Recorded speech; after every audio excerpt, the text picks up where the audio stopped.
Marriage is for grown ups. Na grown ups si miaka. Grown ups ni akili. Naam. Ni vyema uelewe ya kwamba ndoa iko na siri mingi sana. Kweli. Tuanze na ya kwamba hakuna ndoa watu hawanja vuliana nguo. Nguo, ndoa iko na uchi. Naam. Na kwa sababu ndoa iko na uchi, hakuna siri ingine kubwa kama uchi wa mtu. Ndio maana unaonanga picha zikiingia kwa mitandao za uchi wa mtu, it becomes very shameful. Ni kweli. Si ndio? Kwa hivyo ningetaka watu waelewe ya kwamba ndoa ni ya watu wazima. Ndoa ni ya watu ambao wameamua waingie kwa ndoa, na waelewe ya kwamba watu katika ndoa ni vyema walinde uchi ulioona katika ndoa. Alice, nitakukatiza tu kidogo, tuende moja kwa moja kwenye kaunti ya Kakamega ambapo idhaa ya KBC, mashirika la KBC likishirikiana na kampuni ya Dola wana hafla ya rumba ambayo itakuwa inafanyika katika kaunti ya Kakamega, na sasa nikupeleke moja kwa moja kwenye hafla hiyo, na pia gavana wa eneo hilo nafahamishwa atakuwa katika eneo hilo. Au pia kupitia mtandao wetu wa X @Dora Manya Radio Taifa FM utakuwa unaweza kupata ujumbe wako. Mwelekezi wangu ananiambia moja kwa moja pia lazima nikumbushe kwamba tuko live kupitia KBC Channel 1 TV. Moja kwa moja gavana unapatikana kupitia Channel 1 TV, ni channel ya kitaifa, maanisha kwamba unazungumza na taifa zima. Ningependa sana kuangazia mambo ya ugatuzi kwa sana, lakini wacha nirudi kidogo tumalize mambo ya nyumbani, tuongee siasa alafu tuone inakuwa vipi. Asante pia kutupatia muda wako katika mazungumzo haya. Kidogo tu kabla tulete kama mambo ya maendeleo, ndio muda usikamilike sana. Gavana, tuangalie mambo ya siasa, na yupo pia mkazi tayari amegusia mambo ya tutam, nitakuja hapo baadaye. Ningependa kuanza kwa kuuliza swali hili gavana, kwamba uhusiano wako na viongozi wengine wa kisiasa maeneo ya magharibi mwa Kenya na hasa kaunti ya Kakamega huko vipi? Kwanza kabisa mimi kama gavana, jukumu langu kubwa ni kuunganisha wana Kakamega wote. Vile rais anajaribu kuunganisha wana Kenya, mimi ni kujaribu kuunganisha viongozi wa gatuzi la Kakamega kuanzia kwa county assembly. Tuko na MCAs 90 ambao ningependa kusema ya kwamba tunafanya kazi vema na majukumu yao haswa ya approve budget, mambo ya oversight, legislation na representation wanafanya vema sana. So hapo tuko sawa. Kwa upande wa bunge pia tunashirikiana vema, kwa sababu tuko na miradi ambazo lazima mbunge ashirikiane na gavana. Ukiangalia upande wa affordable housing, pesa inatoka kwa serikali kuu, lakini shamba lazima gavana atoe. Kule Navaholo Malaa tulitoa shamba, soko inajengwa. Kule Likuyani tulitoa shamba, soko inajengwa. Kule Malaba tulitoa shamba pale Panipepa, soko inajengwa. So ni vema kushirikiana. Tuko tu na ile internal competition kidogo kidogo ambayo inaeleweka. Kuna wale ambao wamejitokeza wanataka pia kusimama gavana, tunawakaribisha. Wao wakuje walete wauze sera zao, lakini pale mbele kitaeleweka. Kwa serikali kuu, mimi hapa Kakamega, mimi ndio mwenyekiti wa chama cha ODM. Na chama cha ODM ni kimoja, kikiongozwa na Daktari Oburu Oginga.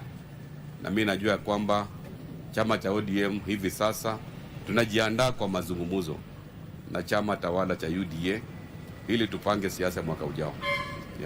Kwa mambo ya ODM Kakamega County hamna mzozo wa uongozi. Mambo yako sawa. Hakuna mzozo. Unajua kuna wale ambao ni helpless kule nje. Tulikuwa na uchaguzi ambao ulifanya mwaka uliopita wa chama cha ODM. Na ukiangalia kwa records za ODM pale Chungwa House, mwenyekiti wa chama cha ODM Kakamega ni mmoja. Hadi kuuliza hapa kina Thomas atakwambia chairman wa ODM nani bwana Thomas? Chairman wa ODM Kakamega anajulikana ni mmoja. Ambaye ni Italani. Asante kwa kuweka hilo wazi. Turejee katika swala hili. Hivi majuzi katika vyombo vya habari na mitandao ya kijamii pia nimekufuatilia kwa kina sana, na ikawa unasema kwamba yule mtangulizi wako ambaye kwa heshima kwa sasa waziri wa vyama vya ushirika Mheshimiwa Wycliffe Oparanya, ulisema kwamba mtangulizi wako kidogo apunguze, atulize pressure kidogo. Sijui semi hizo ulikuwa unamaanisha nini, kwamba kabla sijasonga mbele ulikuwa unamaanishaje na hizo semi kwamba apunguze pressure kidogo? Yeye ni waziri, wewe ni gavana. Nilikuwa namaanisha kwamba ukiwa waziri, wewe ni waziri wa taifa la Kenya, sio waziri wa Kakamega. So focus kufanya kazi ya waziri, atembee kule pwani, aende North Eastern, aende Nyanza, akizambaza mambo ya vyama na ile empowerment. Kakamega gavana ni mmoja, sio wawili. Hiyo ndio nilikuwa namaanisha. Labda weke wazi, gavana ningependa kuelewa. Wakati tunasema gavana ni mmoja, na kwa kawaida kila kaunti na gavana mmoja. Yuko mtu alikuwa anajaribu kupindua, unajua kuna ile hangover. Nasema kuna ile hangover. Kama umeshafanya kazi miaka 10, umemaliza kazi yako, songa mbele. Yeah. Unajaribu kusema mtangulizi wako na hangover? Unajua Dora, sasa wewe mimi nakwambia Gavana Oparanya ambaye ni mtangulizi ya focus kwa mambo ya kitaifa. Na yeye sio mwanasiasa. Umenielewa? Tuko na jukumu ambalo linatakana focus kusaidia William Ruto kitaifa. Sio kuja kuzuka Kakamega kila siku. Na zipo tetesi pia kwamba huenda ule unaonekana kuwa kama mgogoro, ni tetesi. Natumia neno tetesi kwamba kidogo huenda mnavutana kwa ni nani ambaye ana usemi sana katika jamii na masuala ya siasa za Mlembe. Tuanze na kaunti ya Kakamega, kwamba huenda kuna tetesi kati yenu inaleta shida kidogo. Kwa upande wangu hakuna tetesi, kwa sababu mimi nimepewa majukumu na wana Kakamega kufanya kazi. Mimi sihitaji ubabe hapa Kakamega, kwa sababu kazi ambayo nafanya ni ya kuhakikisha kwamba tumeunganisha maji, tumejenga miundo msingi, tumeleta madawa, sio mambo na kutafuta ubabe.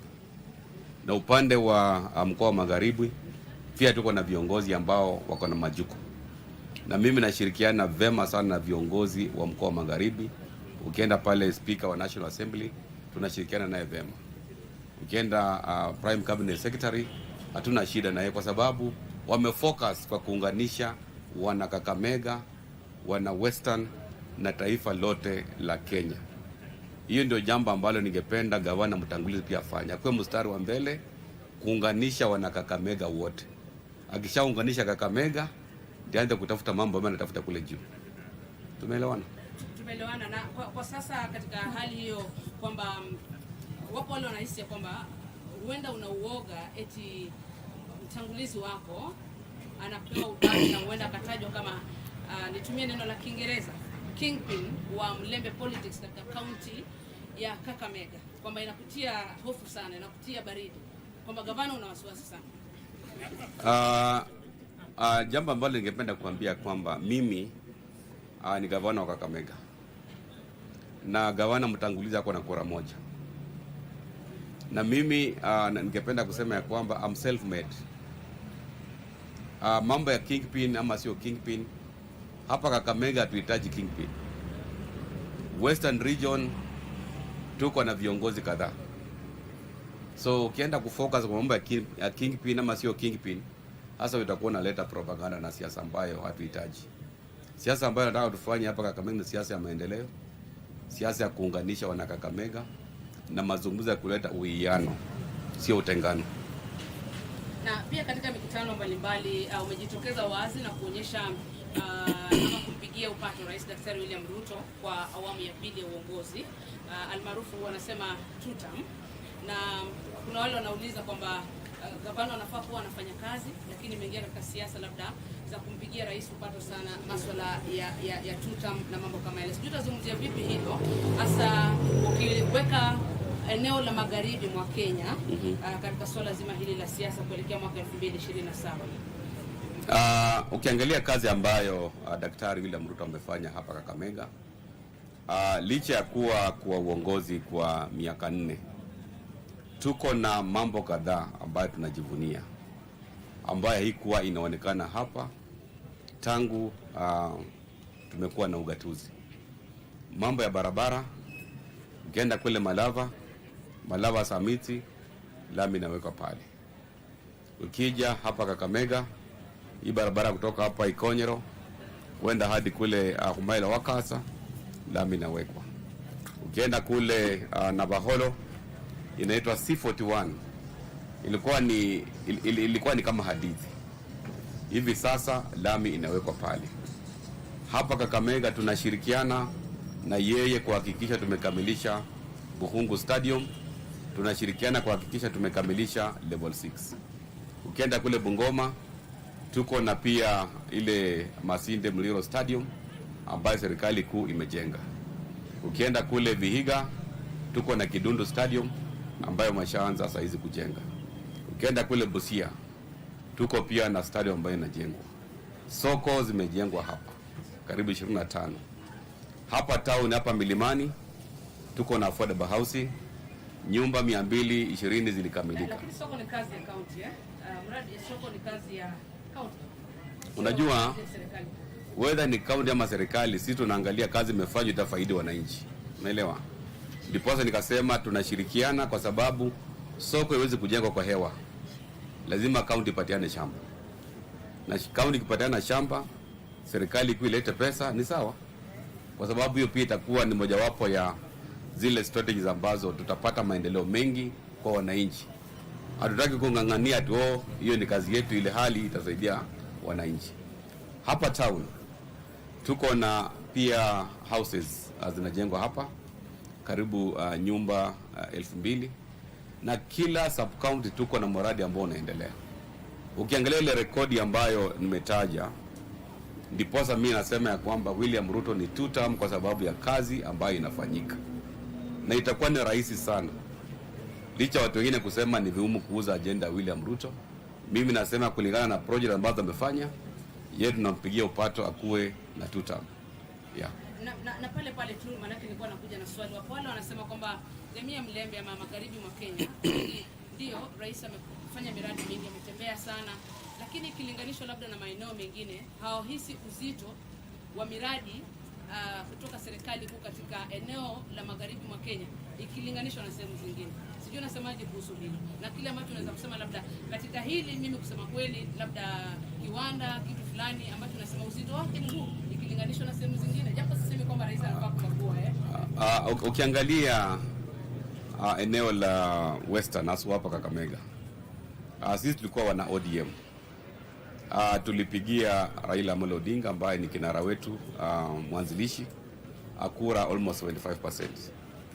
Lakini baada ya uchaguzi ndio kulikuwa na jamaa ambaye alikuwa anatilia mkazo sana mambo ya shares na akatolewa.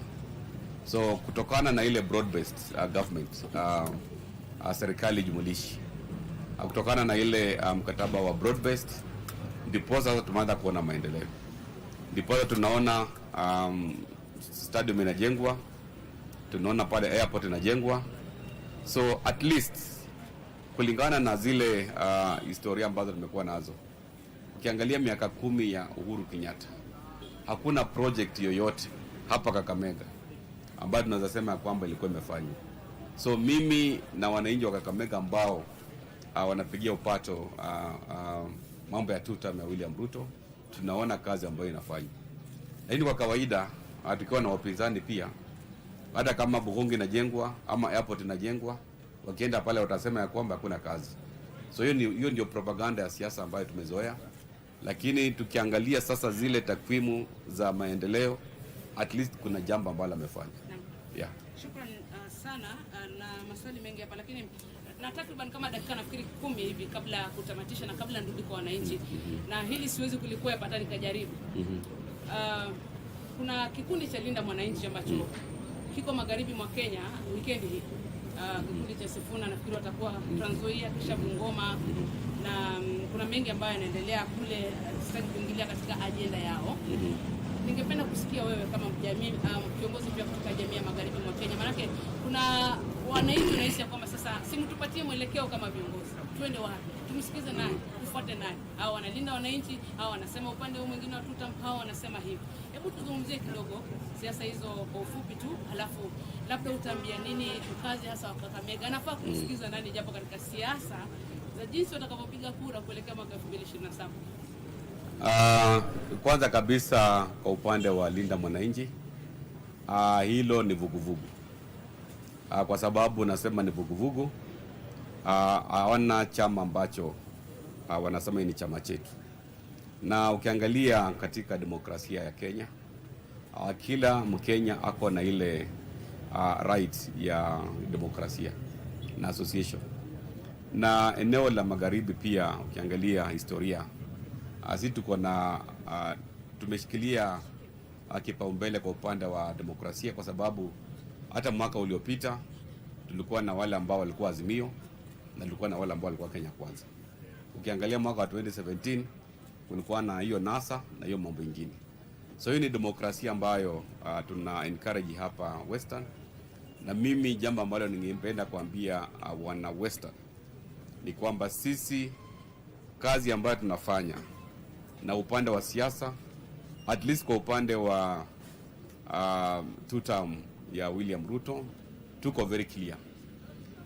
Hiyo Linda Mwananchi ni vuguvugu, na wako na rights ya kuandaa mikutano hata hapa Kakamega, na wakaribisha wakuja waongee na wana Kakamega, kwa sababu wako na right ya kutembea kila mahali. Mikutano ya kule Bungoma, Trans Nzoia, wafanye mikutano yao, waleta askari walinde, ili tukuwe na mikutano ya amani, na pia wauze sambusa yao kule. Hapa Kakamega pia wakikuja wauze sambusa yao. Asante. Ningependa kwanza kurudi kwake Nancy Onyancha, KBC Channel 1. Nirudi upande wa kwako, upande wa pili wa studio za KBC Channel 1. Nancy Onyancha, unaweza kutumilia kutoka pale wakati ambapo tunaendelea na shughuli zetu za hapa Kakamega. Kumbuka tuko hapa Kakamega kwa siku mbili. Leo basi tunazungumza na mstahiki gavana kaunti ya Kakamega, Mheshimiwa Fernandes Baraza, ambaye anatupatia tathmini ya utendakazi wa kaunti. Kisha baadaye tutakuwa na sehemu mbili ambazo tutaenda kutembelea watoto ambao wana mahitaji katika eneo bunge la Lurambi na vile vile katika eneo bunge la Malava, na gavana yuko hapa. Kwa hivyo mimi sina wasiwasi kwamba tukienda kufanya hizo shughuli gavana yuko nasi. Na pia kisha baadaye jioni tutakuwa na rumba night pale Havana's Lounge hapa katikati mwa Kakamega. Gavana yuko katikati. Umefika Havana gavana? Ya leo nitakuwa pale. Asante. Kwa hivyo tutakuwa na rumba night pale Havana Lounge kuanzia jioni saa 12. Unakaribishwa mkazi wa Kakamega na maeneo yote, unaweza kujiunga nasi. Kisha kesho tutakuwa Butere Girls. Butere Girls tutakuwa na ramani ya Kiswahili. Tuna baadhi ya shule ambazo wanakuja pamoja ili kwamba tuwe na kipindi moja pamoja kutoka kule Butere Girls, ramani ya Kiswahili, kukuza lugha ya Kiswahili kwa wanafunzi wetu. Kwa hivyo hiyo ndio ratiba yetu Nancy hapa katika kaunti ya Kakamega kwa siku hizo mbili ambazo tuko nazo. Kwa hivyo mimi narejesha usukani kwako, endelea na sisi tukimalizia hapa na gavana wa kaunti ya Kakamega. Tumeandaliwa vizuri, tumekaribishwa vizuri, na tunamaliza na Ingo baada ya interview hii. Kwako Nancy Onyancha na upande wa KBC Radio Taifa Sauti ya Kenya. Asante sana Dora, akiwa katika kaunti ya Kakamega. Bila shaka umeweza kusikiza mahojiano na gavana wa kaunti hiyo Fernandes Baraza, ikiwa ni hafla ambayo inaendelea katika kaunti hiyo ya Kakamega, ikiwa ni ushirikiano wa idhaa ya Kiswahili ya KBC na kaunti ya Kakamega, wakiwa na shughuli nyingi sana katika kaunti hiyo, na mwisho wa siku kutakuwa na rumba ambayo itakuwa inafanyika katika kaunti hiyo ya Kakamega. Kwa hivyo ikiwa wewe ni mwenyeji wa Kakamega ama uko pale katika eneo la Kakamega, bila shaka uweze kufika katika rumba hiyo na pia kushuhudia mambo mengine mengi ambayo yatakuwa yanafanyika kwa ushirikiano huo wa idhaa ya KBC. Na mtazamaji, tunakwenda mapumzikoni, usiende mbali, tutarejea papa hapa tukiendelea na mduara, lakini pia tutaweza kupeleka katika ikulu ya Nairobi ambapo tutakuwa na shughuli ya rais ya uzinduzi wa mpango wa kuweza kuleta maendeleo kwa vijana katika taifa hili. Usiende mbali.